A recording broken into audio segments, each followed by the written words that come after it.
Morning everybody. As you can hear, I've got a bit of a cold, but I just wanted to show you how pretty. And people say red and pink don't go. So I've got the red Salvia Salmia, the pink Salvia Salmia, and an orange hibiscus. Don't you think these pots look so pretty? Okay, I just want to show you that, and then we're going to move on to the garden. I just wanted to show you guys, we've been waiting for the weavers to come, and yesterday there were only 6 nests, yesterday morning. By yesterday afternoon there were 26. I haven't even counted this morning how many there are.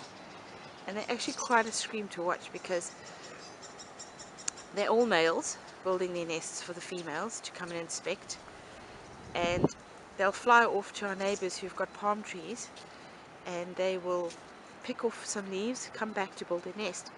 But while they're gone, their neighbors think it's quite okay to go and raid the nest. So they'll go and raid and pick out, so they don't have to fly. They don't have to fly anywhere. They just raid from somebody else and build their nest. And then of course the owner of the nest comes back and finds the mess, and then he flies around shouting at everyone. It's quite funny.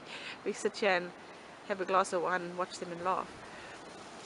And the big test is going to be when the females come. They are, look at them bouncing in the wind. It's hard to believe that everything stays in there, hey? So when the female comes, she'll inspect the nest, and if she's not happy, the poor male has to start all over again.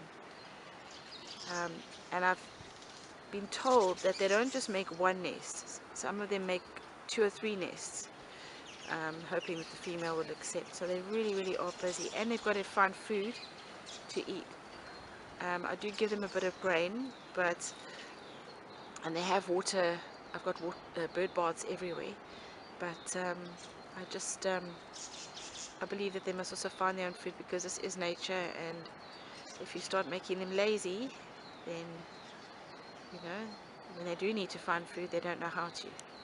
But I thought this was quite pretty. I'm so happy they've come, because that is a good indication that spring has arrived. Back again.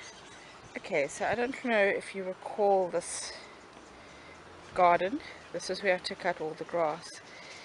This border was planted up, so basically from the agapanthus down here past the center geranium, then the pentas. I added this grass, which is a pennisetum variegated leaf, and then just in the foreground, this grey is the buddleia.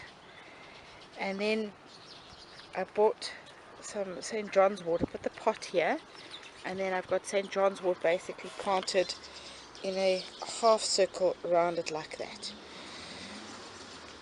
I had some dahlia bulbs which I had in pots, so all these stakes that you see here are dahlia bulbs, and some of them have come up and some of them are still going to come up, so I've put the stakes here just to show me where they are. In the foreground here I've got a mixture of gerberas and goldenrod, and then these 3 are the lobelia, the tall growing lobelia. I think they are red if I'm not mistaken, if I can remember. Then in the pot I've got a sedum, which will sort of fall down nicely, overflow. This is there is a echinacea, and then these are the obedient plant. So this was flopped yesterday, and it's so nice and overcast, it's just giving it a bit of reprieve to bounce back. And I have a feverfew here, and I have some coleus, mixed coleus there. So what I've done is, I'm going to show you from the other way. Oops. I've put in poles just to give me a designated path. So you eventually won't see that, because I'm going to plant these borders so that everything overflows over and even if they are eaten, by ants or whatever, I don't really worry, because it's just a border. It's not, I'm not thinking of permanence here. These are pig's ears, or they're called something else. I'll put the botanical name up on the screen. These are evolvulus. They get pretty blue flowers, gorgeous. Then I've had some geranium. These are orange geranium.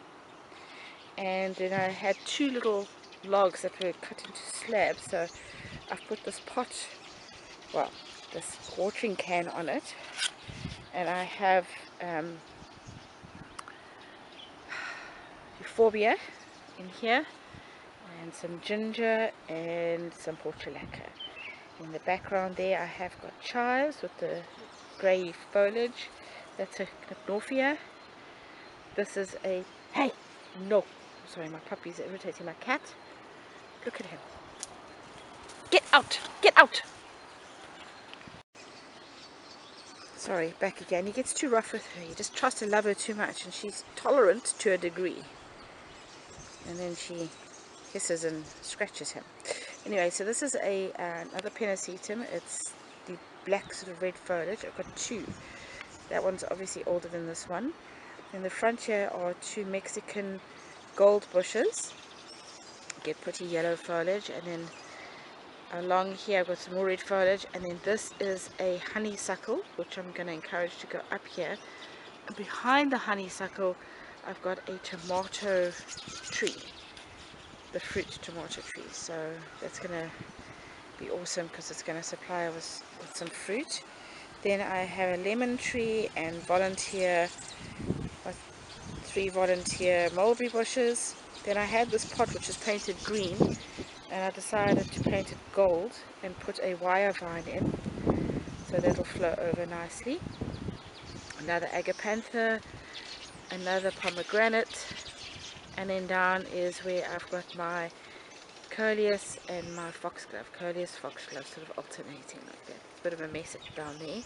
And in the pots here I've grown some roses by slip. So if we look at it from this angle,